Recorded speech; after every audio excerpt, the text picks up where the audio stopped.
പവിത്രത്തിന്റെ ഒരു അപ്കമിങ് എപ്പിസോഡിലേക്ക് എല്ലാവർക്കും സ്വാഗതം. അങ്ങനെ വിക്രമും വേദയും വേദയുടെ വീട്ടിലേക്ക് വരുന്നുണ്ട്. അവർ ആരും പ്രതീക്ഷിക്കാത്ത ഒരു സ്വീകരണം തന്നെയാണ് അവിടെ ലഭിക്കുന്നത്. എല്ലാവരും വളരെ സന്തോഷത്തോടെ ഭക്ഷണം കഴിക്കുന്നു. നമ്മുടെ ശങ്കരനാരായണൻ അവർക്ക് നല്ല സന്തോഷത്തോടെ ഭക്ഷണമൊക്കെ വിളമ്പി കൊടുക്കുന്നുണ്ട് വിക്രമിനും വേദയ്ക്കുമൊക്കെ. പിന്നീട് എല്ലാവർക്കും ഗിഫ്റ്റ് കൊടുക്കുന്നുണ്ട് ശങ്കരനാരായണൻ.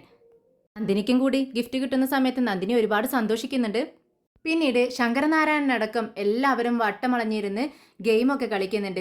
ചില ഗെയിമുകളിലെല്ലാം വിക്രം വിട്ടുകൊടുക്കുന്നുണ്ട്, ചിലതിലെല്ലാം വിക്രം ജയിക്കുന്നുണ്ട്. അങ്ങനെ എല്ലാവരും സന്തോഷത്തോടെ വീട്ടിലേക്ക് തിരിച്ചു വരുവാണ്. വീട്ടിലെത്തിയതും മാഷിനോടും കമലാമ്മയോടുമായി നമ്മുടെ ശ്രീജ പറയുന്നുണ്ട്, അമ്മേ ഞങ്ങൾ ഉദ്ദേശിച്ചതിലും വളരെ സ്വീകരണമാണ് ഞങ്ങൾക്ക് ലഭിച്ചത്. ഞങ്ങൾക്ക് ഞങ്ങളുടെ സ്വന്തം വീട്ടിൽ ചെന്നതുപോലെയാണ് തോന്നിയതെന്ന് പറയുവാണ്. ഇത് കമലാമ്മയ്ക്ക് ഒട്ടും ഇഷ്ടപ്പെടുന്നില്ല. ഈ വിശേഷത്തെക്കുറിച്ചാണ് ഇന്ന് പറയാൻ പോകുന്നത്. എല്ലാവരും സംസാരിച്ചുകൊണ്ടിരിക്കുകയാണ്. ഉടനെ ശങ്കരനാരായണൻ എല്ലാവരെയും ഭക്ഷണം കഴിക്കാനായിട്ട് വിളിക്കുന്നുണ്ട്. പത്മവും മുത്തശ്ശിയും ടേബിളിലെല്ലാം വിളമ്പിക്കൊണ്ടിരിക്കുകയാണ്. അങ്ങനെ വേദയും വിക്രമും വന്ന് ഇരിക്കുന്നുണ്ട്. എന്നിട്ട് ശങ്കരനാരായണൻ അവർക്ക് വിളമ്പി കൊടുക്കുകയാണ്. ഇത് കണ്ടിട്ട് ശങ്കരനാരായണൻ്റെ മുഖത്തേക്ക് നോക്കുകയാണ് വിക്രം. അവനക്ക് ഇതെല്ലാം കാണുമ്പോൾ അത്ഭുതമാണ്. ഒരു സമയത്ത് തന്നെ ഒരുപാട് വെറുത്തിരുന്ന ആളാണ്. അതിനേക്കാൾ കൂടുതൽ ഇപ്പോൾ തന്നെ സ്നേഹിക്കുന്നത് കാണുമ്പോൾ, അതും ഒരു ജഡ്ജ് എന്ന സ്ഥാനത്തിരിക്കുന്ന ഒരാൾ ഇങ്ങനെയൊക്കെ വിളമ്പി കൊടുക്കുകയും ഊട്ടുകയൊക്കെ ചെയ്യുന്നത് കണ്ട് നമ്മുടെ വിക്രം ആകെ അത്ഭുതപ്പെട്ടിരിക്കുകയാണ്. പത്മം വിക്രമിനോട് പറയുന്നുണ്ട്, വിക്രം നിനക്ക് നോൺ വെജാണ് ഇഷ്ടമെന്ന് ഞങ്ങൾക്ക് എല്ലാവർക്കും അറിയാം. പക്ഷേ ഇന്ന് കാർത്തിക ആയത് കൊണ്ട് നമുക്ക് നോൺ വെജ് ഒന്നും വെക്കാൻ പറ്റത്തില്ല. അതുകൊണ്ട് നോൺ വെജ് പോലെ തന്നെ നല്ല ടേസ്റ്റ് ആയിട്ട് തന്നെ ഭക്ഷണം വെച്ചിരിക്കുന്നത് എന്നെല്ലാം കഴിച്ചു നോക്ക്, എങ്ങനെയുണ്ടെന്ന് അഭിപ്രായം പറയണമെന്ന് പറയാണ്. അങ്ങനെ കഴിച്ചുകൊണ്ടിരിക്കുന്ന സമയത്ത് തന്നെ വിക്രം ഓരോന്നിൻ്റെയും അഭിപ്രായം പറയുന്നുണ്ട്. നല്ല ടേസ്റ്റ് ഉണ്ടല്ലോ, ഇതൊക്കെ എങ്ങനെ സാധിച്ചെടുക്കുന്നു, എല്ലാം നോൺ വെജ് പോലെ തന്നെ ഇരിക്കുന്നു, എങ്ങനെയാ വെജാണെങ്കിലും കഴിക്കാൻ നല്ല ടേസ്റ്റ് ഉണ്ട് എന്ന് പറയാണ്. ഉടനെ മുത്തശ്ശി പറയുന്നുണ്ട്, ഇന്ന് കിച്ചണിൽ നമ്മുടെ ശങ്കരനാരായണൻ കൂടി ഉണ്ടായിരുന്നു. ഇതെങ്ങനെ ചെയ്യണം, എന്ത് ഉണ്ടാക്കണം എന്നൊക്കെ പറഞ്ഞ് ഞങ്ങളെ ഉപദേശിക്കാൻ, ഞങ്ങൾക്ക് പറഞ്ഞു തരാൻ, ഞങ്ങളോടൊപ്പം ചെയ്യാനും ശങ്കരനാരായണൻ ഉണ്ടായിരുന്നു. അതുകൊണ്ടാണ് ഇന്നത്തെ കറികൾക്കൊക്കെ ഒരു പ്രത്യേക ടേസ്റ്റ് എന്ന് പറയുന്നുണ്ട്. ഇത് കേട്ടിട്ട് വേദയും കൂടി അത്ഭുതപ്പെടുന്നുണ്ട്. അങ്ങനെ ഇതിനിടയിൽ ഇവർക്ക് ഭക്ഷണം വിളമ്പിക്കൊണ്ടിരിക്കുന്നതിനിടയിലാണ് വർഷയുടെ അച്ഛൻ വരുന്നത്. ഇവിടെ ആരും ഇല്ലേ, എല്ലാവരും എവിടെ പോയി എന്ന് ചോദിക്കുന്നത് കേട്ട് വർഷ ഓടിച്ചെന്ന് നോക്കുവാണ്. അപ്പോഴാണ് അച്ഛനെ കാണുന്നത്. അച്ഛൻ പറയുന്നുണ്ട്, മോളെ ഇനി ഞാൻ നിങ്ങൾക്ക് സ്വീറ്റ്സുമായി വന്നതാണ്. ഇന്ന് തൃക്കാർത്തികയല്ലേ, അതുകൊണ്ട് എല്ലാ വർഷത്തെയും പോലെ ഞാൻ സ്വീറ്റ്സുമായിട്ട് വന്നതാണ്. എവിടെ അദ്ദേഹം, ജഡ്ജ് അദ്ദേഹത്തെ വിളിക്കൂ എന്ന് പറയുകയാണ്. അപ്പോഴാണ് ഡൈനിങ് ഹാളിൽ ഇരുന്ന് ഭക്ഷണം കഴിക്കുന്ന അവരെ നമ്മുടെ വർഷയുടെ അച്ഛൻ കാണുന്നത്. ഹോ, അത് ശരി, ഇപ്പോൾ ഇവരുമായിട്ടാണോ കമ്പനി? നീ എന്താ മോളെ ഇവരൊന്നും ഇങ്ങോട്ടേക്ക് വിളിച്ചത് എന്നോട് പറഞ്ഞില്ലല്ലോ. എനിക്ക് പണ്ടൊക്കെ ഇവിടെ വരുന്ന സമയത്ത് നല്ല അഭിമാനത്തോടെ, നല്ല ഒരു അഭിമാനത്തോടു കൂടിയാണ് ഞാൻ ഇവിടെ കയറി വന്നിരുന്നത്. പക്ഷേ ഇപ്പോൾ ഇവരെ കാണുന്ന സമയത്ത് എനിക്ക് എത്ര നന്നായി തോന്നുന്നില്ല. എന്തായാലും ഈ സീറ്റ്സ് അദ്ദേഹത്തിൻ്റെ കയ്യിൽ കൊടുത്തിട്ട് എനിക്ക് പോകണം. അദ്ദേഹത്തോട് ഇങ്ങോട്ടേക്ക് വരാൻ പറയാം, എന്നെ അങ്ങോട്ടേക്ക് വിളിക്കണ്ട എന്ന് പറയുകയാണ്.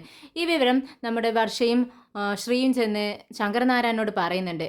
അച്ഛാ, അങ്കിൾ, അച്ഛൻ വന്നിട്ടുണ്ട്, സീഡ്സുമായിട്ടാണ് വന്നിരിക്കുന്നത്. അമ്മയും അച്ഛനും കൂടി വന്ന് അതൊന്ന് മേടിക്കണം എന്ന് പറയുകയാണ്. ഉടനെ തന്നെ ശങ്കരനാരായണൻ പറയുന്നുണ്ട്, നിൻ്റെ അച്ഛൻ വന്നിട്ടുണ്ടോ, അദ്ദേഹത്തോട് ഇങ്ങോട്ടേക്ക് വരാൻ പറയാം. ഭക്ഷണം കഴിഞ്ഞിട്ട് ബാക്കിയെല്ലാം ഓക്കെ നമുക്ക് ചെയ്യാം. ആദ്യം ഇവിടെ വന്നിരുന്ന് ഭക്ഷണം കഴിക്കാൻ പറയൂ എന്ന് പറയുകയാണ്. ഉടനെ വർഷയും ശ്രീയും കൂടി അങ്ങോട്ടേക്ക് അച്ഛൻ്റെ അടുത്തേക്ക് തന്നെ ചെല്ലുകയാണ്. അച്ഛൻ പറയുന്നുണ്ട്, അദ്ദേഹം പറഞ്ഞത് ഞാൻ കേട്ടു, പക്ഷേ എനിക്കൊന്നും വേണ്ട. അദ്ദേഹത്തോട് ഇവിടെ വന്ന് ഭക്ഷണം ഈ സ്വീറ്റ്സ് ഒന്ന് മേടിക്കുക, എന്നിട്ട് ഉടനെ തന്നെ ഞാൻ ഇവിടെ നിന്നും പോകും. ഒരു നിമിഷം പോലും എനിക്കിവിടെ നിൽക്കാൻ പറ്റത്തില്ല. എൻ്റെയും ഇവരുടെയും സ്റ്റാറ്റസ് എന്താ നിങ്ങൾക്ക് ആലോചിച്ചാൽ അറിയാവുന്നതല്ലേ ഉള്ളൂ. എനിക്ക് ഒരേ ഒരു മകളാണുള്ളത്. അവളെ ഞാൻ എങ്ങനെയാണ് വിവാഹം കഴിച്ച് ഇങ്ങോട്ടേക്ക് അയച്ചത് എന്ന് എല്ലാവർക്കും അറിയാവുന്നതാണ്. പക്ഷേ ഇവിടുത്തെ വേദ എന്താ കാണിച്ചത്?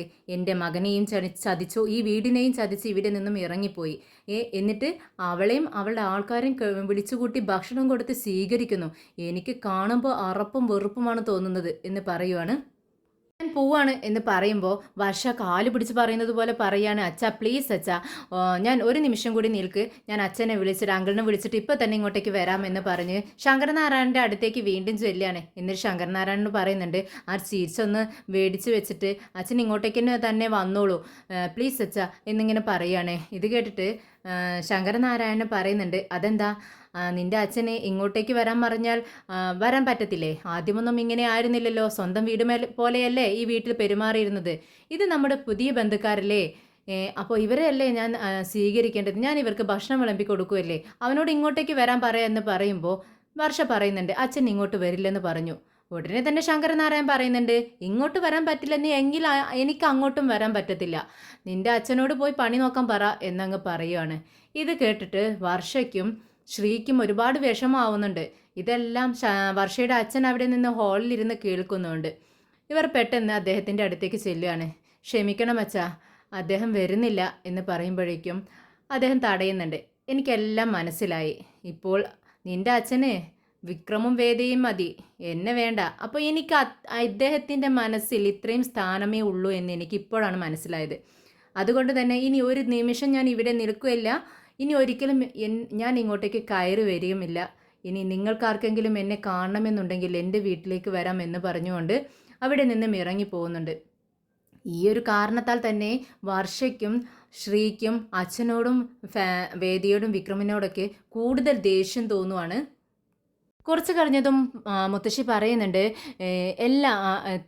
നിന്റെ വിവാഹം കഴിഞ്ഞ വേദി ആദ്യത്തെ കാർത്തികയല്ലേ, അതുകൊണ്ട് എല്ലായിടത്തും ആദ്യം വിളക്കി വെക്കേണ്ടത് നീയാണ്, പുറത്ത് ആദ്യം പോയി വിളക്കി വെക്ക്, എന്നിട്ട് എല്ലാവരും നിന്നോടൊപ്പം ചേരുമെന്ന് പറയുന്നുണ്ട്. അങ്ങനെ വിളക്കുമെടുത്ത് നമ്മുടെ വേദ പുറത്തേക്ക് പോവുകയാണ്. അങ്ങനെ എല്ലായിടത്തും ഇങ്ങനെ വെക്കുന്നുണ്ട്. നല്ല ഭംഗിയായി അലങ്കരിച്ചുകൊണ്ടിരിക്കുകയാണ് എല്ലാവരും. വീടിനകവും പുറവും എല്ലാം വിളക്കുകൾ വെക്കുകയാണ്. ഇതിനിടയിൽ തക്കം കിട്ടിയപ്പോൾ വിക്രം വേദയുടെ അടുത്തേക്ക് വരികയാണ്. വേദയുടെ കൈ പിടിച്ച് വലിക്കുന്നുണ്ട്. ഇത് കണ്ടിട്ട് വേദ തട്ടി മാറ്റുന്നുണ്ട്. എന്താ വിക്രം ഇത് നമ്മുടെ വീടുമല്ല, നമ്മുടെ റൂമുമല്ല, ഇത് നിന്റെ അമ്മായിപ്പൻ്റെ വീടാണെന്നുള്ള കാര്യം നീ ഓർക്കുന്നത് നല്ലതാ. എന്താ വിക്രം ഇത് എന്ന് ചോദിക്കുകയാണ്. ഉടനെ തന്നെ വിക്രം പറയുന്നുണ്ട്, നമ്മൾ പുതുതായി വിവാഹം കഴിഞ്ഞവരല്ലേ, ഇനി നിന്നെ തൊടണമെന്നുണ്ടെങ്കിൽ നിന്നെ പിടിക്കണമെന്നുണ്ടെങ്കിലും നിന്റെ അച്ഛനോട് അനുവാദം ചോദിക്കണോ? ശങ്കരനാരായണ എന്നിങ്ങനെ അകത്തേക്ക് നോക്കിക്കൊണ്ട് വിളിക്കുക കേട്ടോ വിക്രം. ഇത് കേട്ടിട്ട് വേദ വിക്രമിൻ്റെ വായ്പ പൊത്തുന്നുണ്ട്. എന്താ വിക്രം ഇത്, നിനക്ക് എല്ലാം കുട്ടിക്കളിയാണോ? പുതുതായി വിവാഹം കഴിഞ്ഞവരാണ് പോലും. 1.5 വർഷമായി നമ്മുടെ വിവാഹം കഴിഞ്ഞിട്ട്, ആ ബോധം നിനക്ക് ഉണ്ടാവുന്നത് നല്ലതാണെന്ന് പറയുന്നുണ്ട്. അത് എന്ന് വിചാരിച്ച് എൻ്റെ ആഗ്രഹങ്ങളൊക്കെ ഞാൻ അടക്കി വെക്കണമെന്നാണോ നീ പറയുന്നത്? 1.5 വർഷമല്ലേ വിവാഹം കഴിഞ്ഞിട്ട് ആയുള്ളൂ വേദ എന്ന് പറഞ്ഞുകൊണ്ട് വേദയെ പിടിച്ച് വലിക്കുകയാണ്. വിട് വിക്രം എന്ന് പറയുന്നുണ്ട് വേദ. അപ്പോഴേക്കും വിശ്വത്തിൻ്റെ മോൾ അങ്ങോട്ടേക്ക് വരുന്നുണ്ട്. എന്താ നിങ്ങളവിടെ വഴക്ക് കൂടുകയാണോ എന്ന് ചോദിക്കുകയാണ്. ഉടനെ തന്നെ വേദ പിന്നോട്ട് വേഗം അകന്നു മാറുന്നുണ്ട്. എന്താ മോളെ എന്ന് ചോദിക്കുകയാണ്. അല്ല, നിങ്ങളെ മുത്തശ്ശൻ ഭക്ഷണം കഴിക്കാൻ വേണ്ടി വിളിക്കുന്നു, കാപ്പി കുടിക്കാൻ വേണ്ടി വിളിക്കുന്നു എന്ന് പറയുവാണ്. ഓ ആണോ, ഇതാ വരുന്നു എന്ന് പറയുകയാണ്. അങ്ങനെ ഇവരകത്തേക്ക് ചെല്ലുന്ന സമയത്ത് മോളിങ്ങനെ എല്ലാവരോടും പറഞ്ഞുകൊണ്ടിരിക്കുകയാണ്. അതെ, നിങ്ങൾക്കറിയാവോ, ഞാൻ അവരെ മേടിക്കാൻ വേണ്ടി ചെന്നപ്പോഴേ അവരവിടെ വഴക്കടിക്കുകയായിരുന്നു. ചെറിയച്ഛനും വേദമ്മയും അവിടെ വഴക്ക് കൂടുമായിരുന്നു എന്നിങ്ങനെ പറയുകയാണ്. ഇത് കേട്ടിട്ട് എല്ലാവരും വഴക്ക് കൂടുന്നോ, എന്തു പറ്റി എന്ന് ചോദിക്കുകയാണ്. ഒന്നുമില്ലമ്മേ, അവൾ വെറുതെ പറയുന്നതാ, അവൾക്ക് അങ്ങനെ തോന്നിയതാണെന്ന് പറഞ്ഞ് നമ്മുടെ വേദയും വിക്രമും അങ്ങോട്ടേക്ക് വരുന്നുണ്ട്. അപ്പോഴേക്കും മോള് പറയുന്നുണ്ട്, വെറുതെ പറയുന്നതല്ല, ഞാൻ കണ്ടതാച്ചാ. ചെറിയച്ഛനുണ്ടല്ലോ വേദാമ്മയെ കെട്ടിപ്പിടിച്ചിരിക്കുന്നു. അപ്പോൾ നമ്മുടെ വേദാമ്മ പറയാ എന്നെ വിട് എന്ന് പറയുന്നു. ഇതാ ഞാൻ കണ്ടതെന്ന് പറയാണ്. അപ്പോഴേക്കും എല്ലാവരും ചിരിക്കുകയാണ്. എന്നാൽ നന്ദിനിക്ക് ഇതത്ര ഇഷ്ടപ്പെടുന്നില്ല. നന്ദിനി പറയുന്നുണ്ട്, വീട്ടിലെ ആർക്കും പുറത്തിറങ്ങാൻ പറ്റാത്ത കണ്ടീഷനാ, എല്ലാവരെ കൊണ്ടും പറയിപ്പിക്കുന്നു. ഇവിടെ വന്നും നിനക്ക് പറയിപ്പിക്കണോ വിക്രം എന്ന് ചോദിക്കുന്നുണ്ട്. അത് വിട്ടുകള നന്ദിനി എന്ന് പറയാണ് നമ്മുടെ മുത്തശ്ശി. അവരിപ്പോൾ പുതുതായി വിവാഹം കഴിഞ്ഞവരല്ലേ എന്ന് മുത്തശ്ശിയും ചോദിക്കുകയാണ്. ഇത് കേട്ടിട്ട് നന്ദിനിക്ക് ദേഷ്യം വരുവാണ്. എപ്പോഴും എല്ലാവർക്കും ഇതേ പറയാനുള്ളൂ, പുതുതായി കല്യാണം കഴിഞ്ഞവരാണ് എന്ന് പോലും. 1.5 വർഷമായില്ലേ കല്യാണം കഴിഞ്ഞിട്ട്, ഇനി എന്ത് പുതുമയുള്ളത്? ഇതൊന്ന് നിർത്താവോ എല്ലാവർക്കും എന്ന് ചോദിക്കുന്നുണ്ട്. എല്ലാവരും അങ്ങനെ ചിരിച്ചുകൊണ്ടിരിക്കുകയാണ്. പിന്നീട് വിശ്വം പറയുന്നുണ്ട്, നമുക്കെല്ലാവർക്കും പോവാം, ഇനി സമയം ഒരുപാട് വൈകി തുടങ്ങിയില്ലേ എന്ന് ചോദിക്കുകയാണ്. പോയേക്കാം എന്ന് വിക്രമും പറയുന്നുണ്ട്. ഇല്ല, നിങ്ങളൊരു 10 മിനിറ്റ് കൂടി വെയിറ്റ് ചെയ്യേ, എന്നിട്ട് പോവാമെന്ന് ശങ്കരനാരായണൻ പറയുന്നു. അപ്പോൾ ശ്രീജ പറയുന്നുണ്ട്, എത്ര മിനിറ്റ് വേണമെങ്കിലും വെയിറ്റ് ചെയ്യാം സാർ, അങ്കിൾ, അതൊന്നും കുഴപ്പമില്ല, ഞങ്ങൾക്ക് തിരക്കൊന്നുമില്ല എന്ന് പറയുകയാണ്. അപ്പോഴേക്കും ഒരു സെക്യൂരിറ്റിക്കാരൻ വന്ന് ശങ്കരനാരായണനോട് പറയുന്നുണ്ട്, തഹസിൽദാർ വന്നിട്ടുണ്ടെന്ന് പറയുകയാണ്. അങ്ങനെ അദ്ദേഹം ഇപ്പോൾ വരാമെന്ന് പറഞ്ഞുകൊണ്ട് ഹാളിലേക്ക് ചെല്ലുന്നുണ്ട്. ഇത് കേട്ടിട്ട് വിശ്വത്തിൻ്റെ മോള് ചോദിക്കുന്നുണ്ട്, ഈ തഹസിൽദാർ എന്ന് പറഞ്ഞാൽ എന്താണ്, എന്തിനാ അദ്ദേഹം വരുന്നു എന്ന് പറഞ്ഞപ്പോൾ മുത്തശ്ശൻ അങ്ങോട്ടേക്ക് പോയത് എന്നൊക്കെ സംശയങ്ങൾ ചോദിക്കുകയാണ്. അപ്പോൾ വേദ പറഞ്ഞു കൊടുക്കുന്നുണ്ട്, തഹസിൽദാർ എന്ന് പറഞ്ഞാൽ ഉയർന്ന ഉദ്യോഗത്തിലിരിക്കുന്ന ആളാണ്. എന്തായാലും മോൾ നല്ല പഠിച്ച് നല്ല ജോലി സമ്പാദിക്കണം.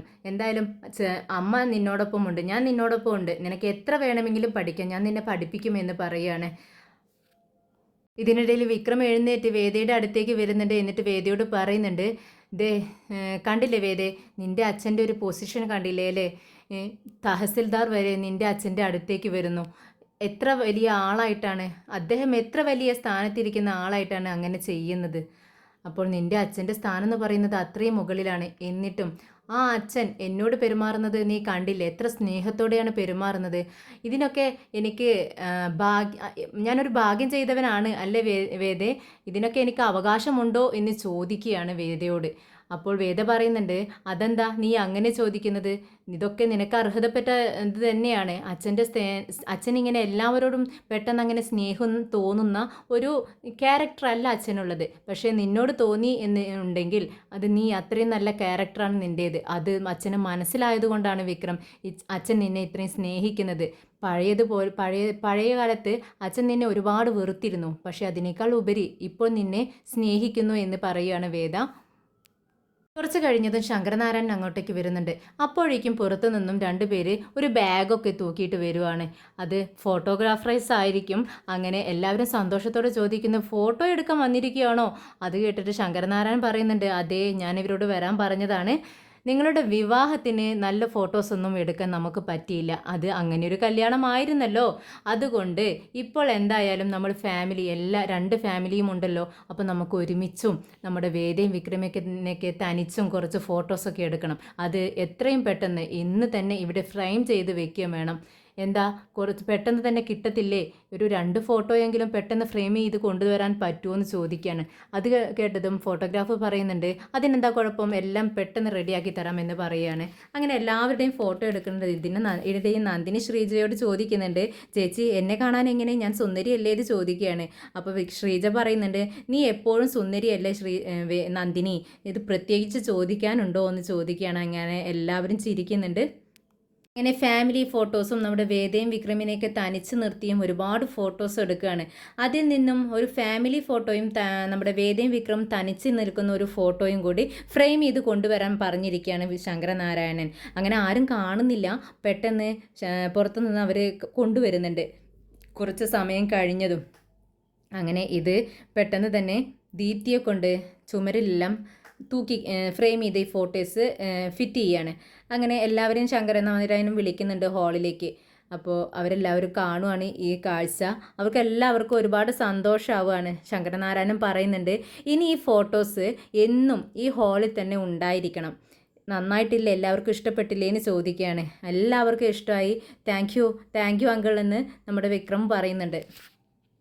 പിന്നെ എല്ലാവരോടും യാത്ര പറഞ്ഞ് ഇറങ്ങാൻ നിൽക്കുവാണ് വിക്രമും വേദയും ഫാമിലിയും കൂടി. അപ്പോഴേക്കും ദീപ്തി വേദയെ കെട്ടിപ്പിടിച്ച് കരയാണ്. എനിക്ക് സങ്കടം വരുന്നു ചേച്ചി, നിങ്ങൾ കുറച്ച് ദിവസം കൂടെ ചേട്ടനെയും കൂട്ടി ചേച്ചി ഇവിടെ നിൽക്കെന്ന് പറയാണ്.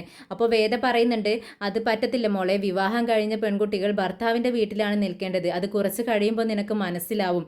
നീ എപ്പോൾ വേണമെങ്കിലും ആ ചേച്ചിയെ കാണാമല്ലോ, നിനക്ക് ഇവിടെ അടുത്ത് തന്നെയല്ലേ വീടെന്ന് ചോദിക്കുകയാണ്.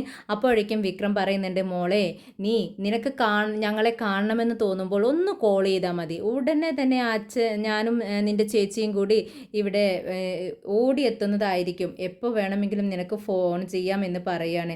ശരിയാണല്ലോ, ഞാൻ ഫോൺ ചെയ്താൽ എപ്പോഴാണെങ്കിലും ചേട്ടനും ചേച്ചി എടുക്കത്തില്ലേ എന്ന് ചോദിക്കുന്നുണ്ട് ദീപ്തി. അങ്ങനെ ശരി ഓക്കെ എന്ന് പറഞ്ഞ് സമാധാനിപ്പിച്ച് അവരവിടെ നിന്നും ഇറങ്ങുവാണ്. ഇതിനിടയിൽ നമ്മുടെ വിശ്വത്തിനും ശ്രീജയ്ക്കും മോൾക്കും എല്ലാവർക്കും സ്വർണം ഗിഫ്റ്റായിട്ട് കൊടുക്കുന്നുണ്ട് ശങ്കരനാരായണൻ. നന്ദിനിക്ക് ഇത് കിട്ടുന്ന സമയത്ത് ലോട്ടറി അടിക്കുന്ന സന്തോഷമാണ് കിട്ടുന്നത്. നന്ദിനി ഇതൊക്കെ പ്രതീക്ഷിച്ചുകൊണ്ട് തന്നെയാണ് ഇങ്ങോട്ടേക്ക് വന്നതും. നന്ദിനിക്ക് അറിയാമായിരുന്നു ആദ്യം വരുന്നില്ലെന്നാണ് നന്ദിനി വിചാരിച്ചിരുന്നത്. പിന്നീട് വന്നത് ഈ സ്വർണം ഗിഫ്റ്റായിട്ട് ഇവിടെ നിന്നും ലഭിക്കുമെന്ന് നമ്മുടെ നന്ദിനിക്ക് അറിയാമായിരുന്നു. കൂട്ടത്തിൽ തങ്ങൾക്കും കിട്ടുമെന്നുള്ള ഉദ്ദേശത്തോടു കൂടി തന്നെയാണ് വന്നത്. അതുപോലെ തന്നെ അവൾക്ക് ഒരു റിങ് സ്വർണം ഗിഫ്റ്റായിട്ട് ലഭിക്കുന്നുണ്ട്. അത് കിട്ടുന്ന സമയത്ത് അവൾക്ക് ഒരുപാട് സന്തോഷമാവുകയാണ്. അങ്ങനെ എല്ലാവരും അവിടെ നിന്നും ഇറങ്ങുന്നുണ്ട്. അങ്ങനെ വീട്ടിലേക്ക് വരുവാണ്. വീട്ടിലാണെങ്കിൽ നമ്മുടെ മാഷ് നമ്മുടെ കമലത്തോട് പറയുന്നുണ്ട്, നീ ഭക്ഷണം കഴിച്ചോ, എന്താ കഴിക്കാണ്ടിരിക്കണമെന്ന് ചോദിക്കുകയാണ്. അപ്പോൾ കമലം പറയുന്നുണ്ട്, അത് മക്കൾ വരട്ടെ, അവരിനി ഭക്ഷണം കഴിക്കാതെയാണോ വരുന്നതെന്ന് അറിയത്തില്ലല്ലോ, അപ്പോൾ അവർ വന്നിട്ട് ഞാൻ കഴിച്ചോളാം എന്ന് പറയാണ്. അപ്പോൾ മാഷ് പറയുന്നുണ്ട്, എന്തിനാ കമലം നീ ഇങ്ങനെ കഴിക്കാണ്ടിരിക്കുന്നത്, അവരൊരു ഫംഗ്ഷനല്ലേ പോയിരിക്കുന്നത്, അവരവരെ വിരുന്ന് വിളിച്ചിട്ടാണ് പോയിരിക്കുന്നത്, അതുകൊണ്ട് തന്നെ അവർ ഭക്ഷണം കഴിച്ചിട്ടേ വരൂ എന്ന് പറയുമ്പോഴേക്കും എല്ലാവരും വീട്ടിലേക്ക് കയറി വരുന്നുണ്ട്. അങ്ങനെ മോൾ ഓടി വരുവാണ്. എന്നിട്ട് ഒരു കിറ്റ് മുത്തശ്ശിയുടെ കയ്യിൽ കൊടുക്കുകയാണ്. എന്നിട്ട് പറയുന്നുണ്ട്, മുത്തശ്ശി കണ്ടോ, ഇത് ശങ്കർ അങ്കിൾ എനിക്ക് തന്നതാണ്, അമ്മ ഒന്ന് മുത്തശ്ശി ഒന്ന് നോക്കിക്കേ, എനിക്ക് കളിപ്പാട്ടങ്ങളും ഡ്രസ്സും എല്ലാം വാങ്ങിച്ചു തന്നിട്ടുണ്ടെന്ന് പറയുകയാണ്. ഇതൊക്കെ നോക്കിയിട്ട് സന്തോഷമായി മുത്തശ്ശിക്ക് എന്ന് പറയുകയാണ്. എന്നിട്ട് കമലാമ്മ പറയുന്നുണ്ട്, മോള് പെട്ടെന്ന് ഇതൊക്കെ കൊണ്ടുപോയി ഡ്രസ്സ് മാറ്റിയിട്ട് വാ, മുത്തശ്ശി പാലെടുത്ത് വെക്കാമെന്ന് പറയുന്നുണ്ട്. എന്നിട്ട് മറ്റുള്ളവരോടായി പറയുന്നുണ്ട്, ആർക്കൊക്കെ ഭക്ഷണം വേണ്ടതെന്ന് വെച്ചാൽ ഇവിടെ വന്നിരുന്ന് കഴിക്കുമെന്ന് പറയുകയാണ്. ഉടനെ വിശ്വം പറയുന്നുണ്ട്, അമ്മേ ഞങ്ങളെല്ലാവരും ഭക്ഷണം കഴിച്ചു, ഉഗ്രം ഭക്ഷണമായിരുന്നു, നോൺ വെജ് ഒന്നും ഉണ്ടായിരുന്നില്ല, കാർത്തികയല്ലേ വെജായിരുന്നു, പക്ഷേ നോൺ വെജിനേക്കാളും ഉഗ്രം ഭക്ഷണമായിരുന്നു, ഇനി ഒരു 4 ദിവസത്തേക്ക് ഒന്നും വേണ്ടിവരില്ല, ഒരു ഗ്ലാസ് വെള്ളം പോലും കുടിക്കാനുള്ള ഗ്യാപ്പില്ല അമ്മേ, ഇനി ഞങ്ങൾ പോയി കിടന്ന് ഉറങ്ങട്ടെ എന്ന് പറയുകയാണ്. പിന്നീട് ശ്രീജ പറയുന്നുണ്ട്, അമ്മേ അവിടെ ഞങ്ങൾ ചെന്നതുണ്ടല്ലോ, ഞങ്ങൾക്ക് ഇന്നേ വരെ കിട്ടാത്ത, എവിടെ നിന്നും കിട്ടാത്ത ഒരു സ്വീകരണമാണ് അവിടെ നിന്ന് വേദയുടെ വീട്ടിൽ ഞങ്ങൾക്ക് കിട്ടിയത്. ഞങ്ങൾക്ക് എത്ര സന്തോഷമായി എന്നറിയാവോ അമ്മേ, ഞങ്ങൾക്ക് സ്വന്തം വീട്ടിൽ പോയതുപോലെയായിരുന്നു, ചിരിയും കളിയും ഒക്കെയായി, ഒരു പ്രശ്നം ഉണ്ടായിരുന്നില്ല എന്ന് പറയുകയാണ്. അപ്പോഴേക്കും നമ്മുടെ നന്ദിനി അതിലൊരു ഇടങ്കോലിടാൻ വേണ്ടി ശ്രമിച്ചതാണ്. നന്ദിനി പറയുന്നുണ്ട്, ഇങ്ങനെയൊക്കെ ആയാലും ശ്രീചേച്ചി കണ്ടില്ലേ, വേദയുടെ ജ്യേഷ്ഠനുണ്ടല്ലോ ആ ശ്രീ, അവൻ എന്തെങ്കിലും നമ്മളോട് മിണ്ടിയോ, മുഖം വീർപ്പിച്ചുകൊണ്ട് ഇരിക്കുകയല്ലായിരുന്നു, അത്രയും നേരം നമ്മളവിടെ ഇരുന്നിട്ട് നമ്മളോട് ഒന്നും മിണ്ടിയില്ല എന്ന് പറയുകയാണ്. അപ്പോൾ ശ്രീജ പറയുന്നുണ്ട്, അതിനെന്താ നന്ദിനി, അവർ മിണ്ടിയില്ലെങ്കിലും മിണ്ടേണ്ടവരൊക്കെ നമ്മളോട് മിണ്ടിയല്ലോ, നന്നായി പെരുമാറിയല്ലോ, നീ അത്രയും ശ്രദ്ധിച്ചാൽ മതി എന്ന് പറയുന്നുണ്ട്. പിന്നീട് വിക്രം ചെന്ന് നമ്മുടെ കമലത്തിനോട് പറയുന്നുണ്ട്,